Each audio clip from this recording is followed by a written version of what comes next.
loyalty, fear versus love. What I learned when it comes to this is that people will fear you, not even like you, but try to take everything that you got. They will love everything you can do for them. Instead of just loving you and watching you give them everything that you have because you want them to have it. You want them to be happy. You want them to look good. You want them to smell nice. You want their hair done. You want their nails done. It's crazy. It says you love the possession of the person. What I learned is that a lot of people don't understand this. How do you feel being last in your own life? The moment you invite somebody in and you want to take on that responsibility of being with them, you become last in your own life. Of course, God is there. You already was last, didn't even realize it. You say, I'm number one. No, you ain't. God was already there. But now you got this man, you got this woman. Last in your own life. See, it says love me first. If you're worried about you and I'm worried about you, that's two people worried about one person, but what about me? What about me? How do you feel being last in your own life? It says we all are meant to serve. Do I have anybody in the medical field in here? Medical field, doctors, nurses, what do they do? What'd you say? Take care of other people. Lawyers. Lawyers, they don't go to court, go to school all these years and then sit in the mirror practicing with themselves. I object, I concur, I object. No, they do it for somebody else. They do it for somebody else. Cops, supposedly, are supposed to what? Protect and serve. We all are put here for somebody else. When it says we all are meant to serve, yes, if you have a kid, then you understand what I'm going to say. With children, you got to cook, clean, bathe, feed, dress, carry, drive around.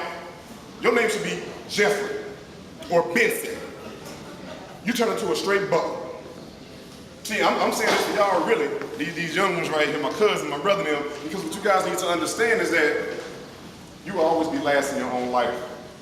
You will always be.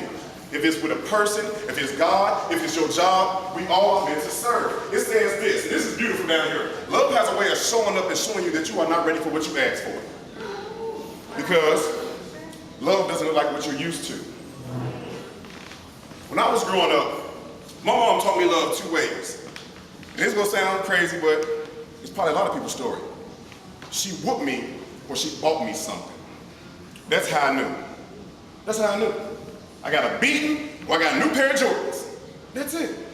My mom didn't actually sit down with me and my brothers who were right here and say, this is what love is. This is what it should feel like. Watch out for this. It was kind of like a trial by error thing. Matter of fact, a lot of parents just tell their kids, what you think you know about love? You too young. Instead of taking that time, then when that kid comes and try to expose himself to it, you talk to them, you educate them, you teach them. That's what's missing with a lot of our kids.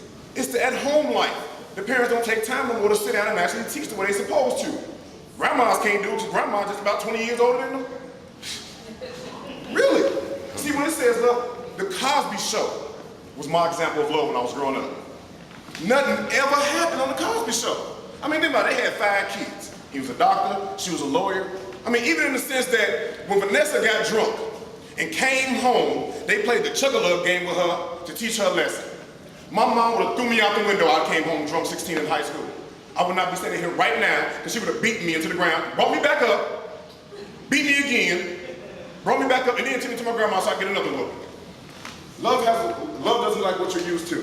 When I got married, I got married to a woman who I really didn't know a lot about her background.